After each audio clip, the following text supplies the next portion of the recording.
Nice. Ito, regalo ko sa kay Jason. It matches the color of his car. Did you like it? Oo. Oh, you like it? Oo. Oo daw. Yeah, matches sa kotse niya. Ito lang kasi, this is the only the shoes I can afford, not the car. Siyempre. Ano, syempre? Siyempre. Syempre, no? Mm-mm.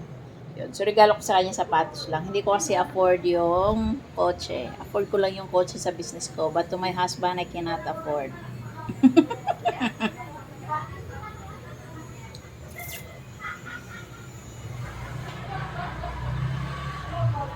Have you been fed, Macho? Ah. Aren't you the lucky one then?